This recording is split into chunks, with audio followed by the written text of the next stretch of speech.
माझ्या तमाम मराठी बांधवांनो, भगिनींनो आणि मातांनो, आज महाराष्ट्राचा विकास आराखडा सादर करताना मला खूप आनंद होतोय.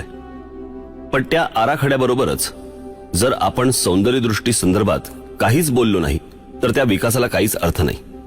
आणि विकास घडवायचा असेल तर दूरदृष्टी हवी, आणि दूरदृष्टीला जर रचनेची आणि सौंदर्याची जोड असेल तरच तो विकास चिरंतन टिकेल. एक उदाहरण देतो.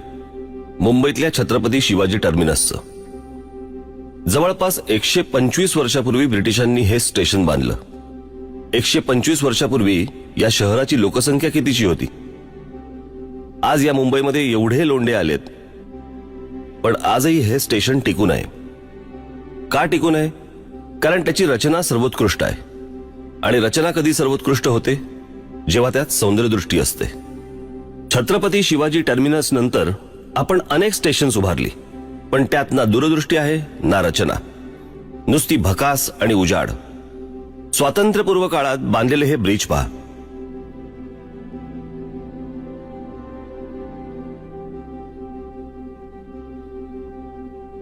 आणि आपण बांधलेले हे ब्रिज पहा.